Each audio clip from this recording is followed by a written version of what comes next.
Good afternoon. I'm sorry to have to tell you that today the number of deaths recorded from COVID in the UK has surpassed 100,000. For nearly one long, terrible year, it has been the drumbeat of our lives. 5,373 sadly have died. 6,159 have, I'm very sorry to say, died. The daily reminder of how many have lost theirs. 15,464 have now died. It has climbed higher and higher. 29,427 have very sadly died. And 5 times as high as those in charge said it would be if this had all gone well. If we can get this down to numbers 20,000 and below, that's a good outcome in terms of where we would hope to get to with this outbreak, but I mean, it's still horrible. For so many, it's felt like time stopped in March 2020, like our lives were put on hold. But for more than 100,000 of our fellow citizens, our mums, dads, grandparents, uncles, aunts and siblings, their fate was far worse.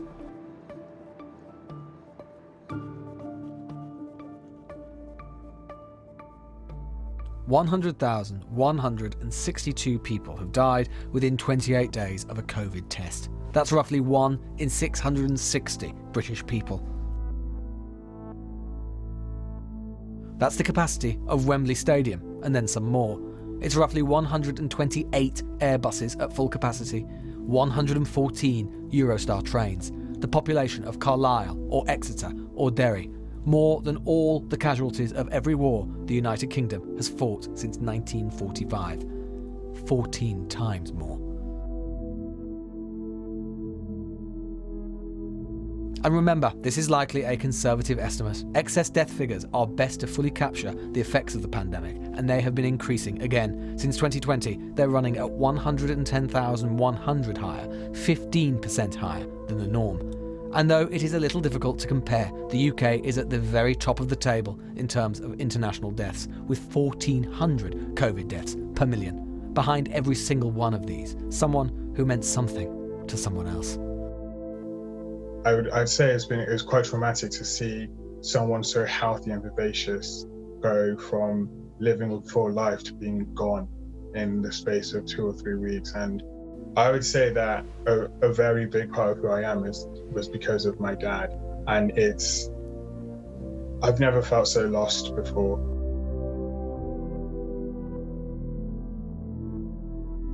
Unlike the last great pandemic of 1918, this has been a plague primarily on our old, not young. Its victims, those enjoying their later years, their years of rest, to enjoy their families, and they them. Because 78% of all deaths have been those aged 80 or over. The biggest single group of deaths have been those aged 90 or over. But this isn't the whole story, because you're also more likely to be an ethnic minority if you died from this disease, more likely to be poor, and more likely to have to go out and work for your living, unable to sit at home working from your laptop. This list of 100,000 people is dominated by the old and all too often the working class. People who work in factories, more likely to die than those who work in offices. People who are in caring professions, 3 times more likely to die than those who are in the professional classes. Indeed, it is all too credible that if you lost your life from this disease and you are young, you were trying to prevent someone else from losing theirs. This January is about to surpass April as the deadliest month, with nearly 24,000 deaths and 5 days still to go. Indeed, this winter has been even deadlier than the spring. And whatever the month, it has been care homes, which have been one of the most tragic theatres of this virological war. Over the sweep of the year, that figure didn't stop climbing. Indeed, as of this week, we now know that nearly 23,000 people have died in care homes from COVID-19 in England and Wales alone. That's about 1 in 14 of the entire care home population. A minister once famously said that a protective ring had been placed around our care homes. The figures tell a different story. One of the sadder things about today is that it isn't even an ending. The drumbeat will get longer and louder still. The Prime Minister said the government had done all it could, The thing that must haunt us is whether that's right, or whether different choices at different times might have meant that the daily rhythm had been all the quieter, and the pain of those of us left behind all the lesser. Lewis Goodall, we asked the government to discuss this, but they declined.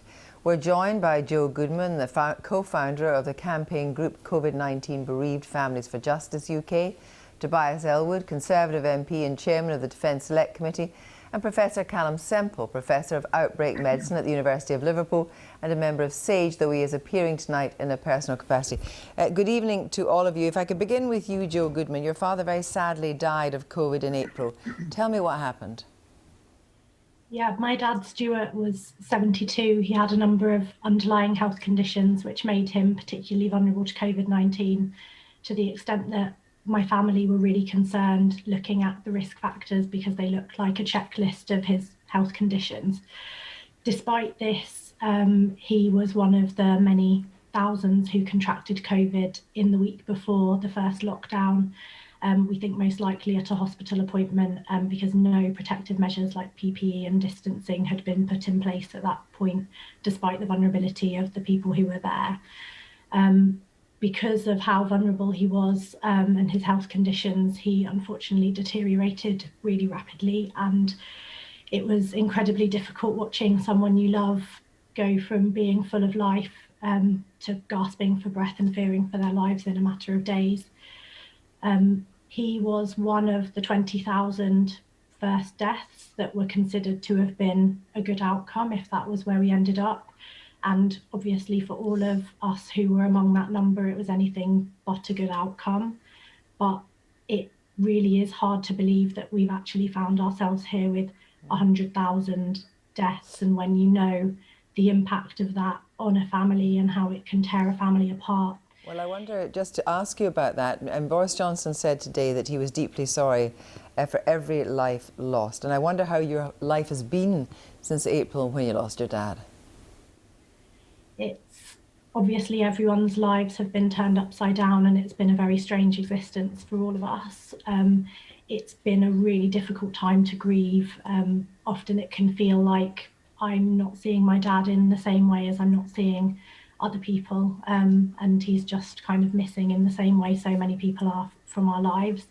Obviously having very restricted funerals, and not being able to get the usual support that you'd get, it's been incredibly difficult. But I think one of the hardest things for many of us has been watching the same mistakes being made again and again, and feeling that the lessons haven't been learned, and to know that all of these individual and family tragedies are happening when it feels that so many could have been prevented.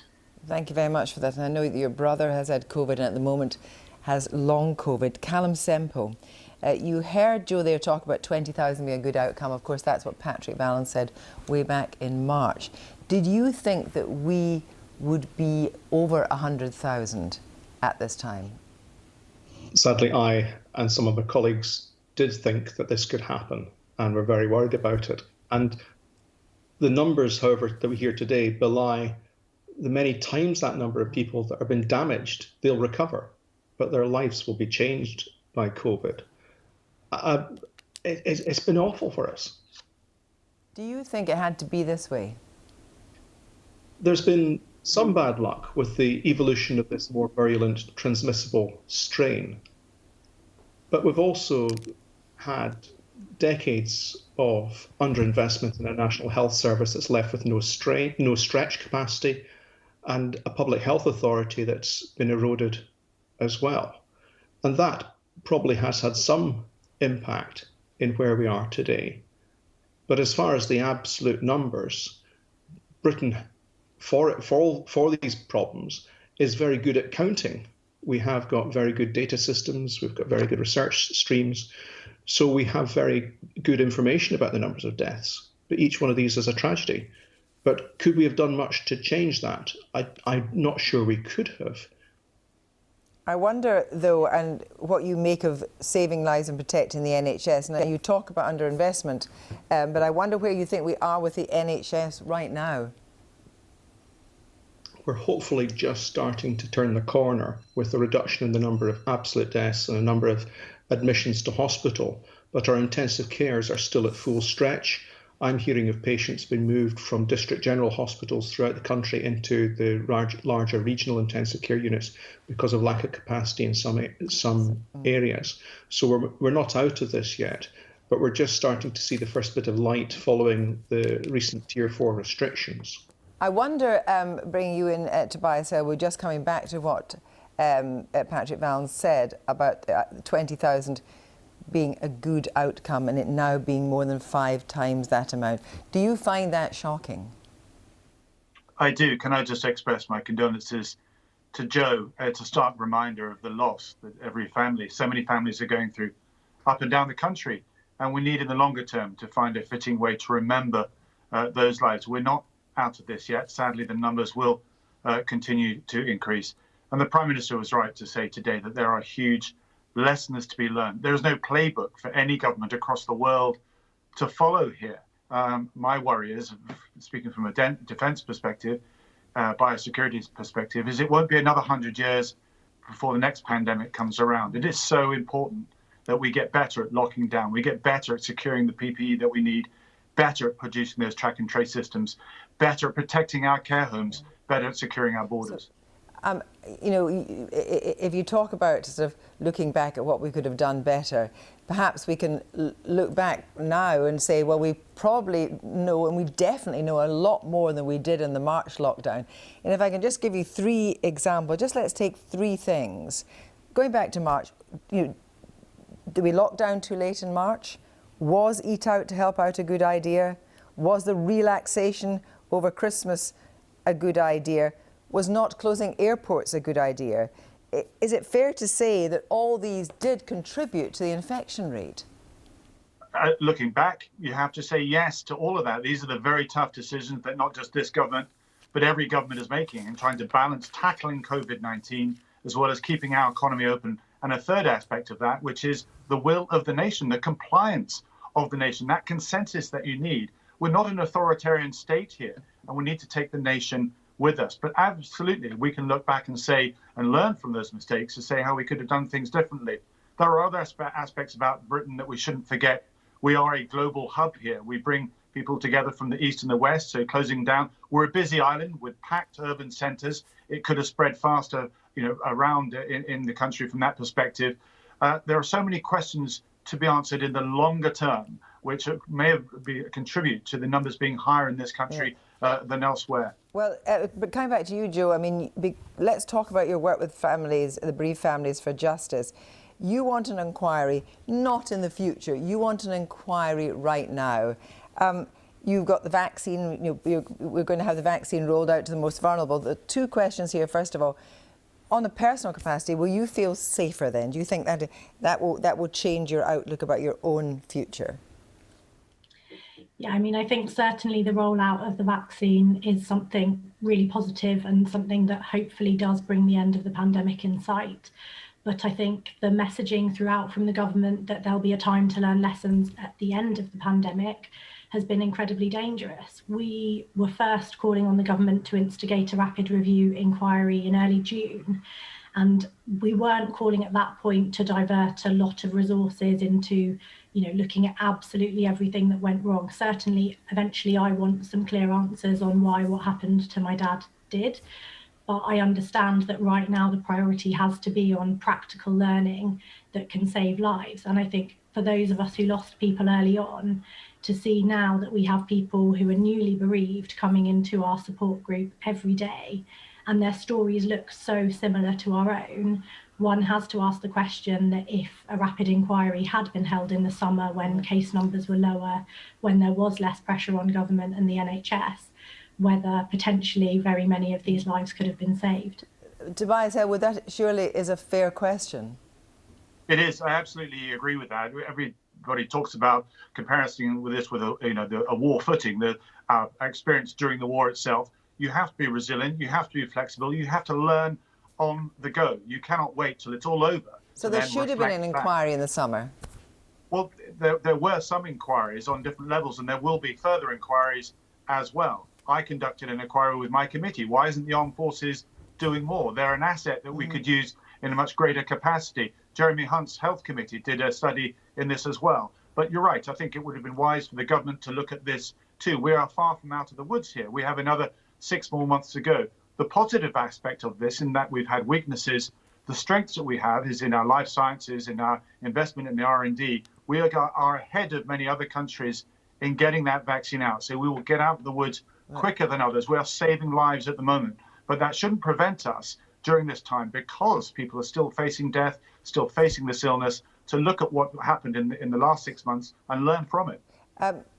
Calum Semple, just what Tobias Ellwood says, and you indeed said yourself, we are not out of the woods. We have more than 100,000 deaths, recorded deaths from COVID. How many more deaths? What order of deaths do you think that we are going to realistically have to face in the coming 6 months? Well, I'll probably get held for what I say here, but it would really not surprise me if we're looking at another 40 or 50,000 deaths before this burns out. The deaths on the way up are likely to be mirrored by a number of deaths on the way down in this wave, and each one again is a tragedy, and each one represents also probably 4 or 5 people that survive but who are damaged by COVID. But on the other side, we must express huge thanks to the scientific community and the medical community. The death rate in hospital back in March, April, May time was round about 1 in 3. And now it's sitting at between 1 in 4 to 1 in 5 to 1 in 6, thanks to learning from the medical teams about how to ventilate people and use oxygen better, the discovery of the steroids and other new drugs that are coming online now. So there's a lot to be thankful for. That the NHS has done great work, the science has done great work, but we're absolutely not out of this. And finally, just briefly to you, Calum, do you think this is a once-in-a-generation crisis? No, I'm so sorry, it's not. I think we're now reaping the reward for having pushed into jungle areas, having exposed us to animals which carry these viruses. There's a lot of environmental issues going on, again with global warming. If the temperatures rise, then we see changes in insects and mosquitoes carrying viruses into different parts of the world. That's causing new diseases in Southern Europe and in the Americas. Now that we're pushing into jungle areas, we're getting exposed to viruses such as SARS, MERS, and occasionally Ebola virus too. So I suspect in the next 20 years, we'll see something similar to this, albeit not on the scale that we've just had. Thank you all very much indeed for taking part tonight.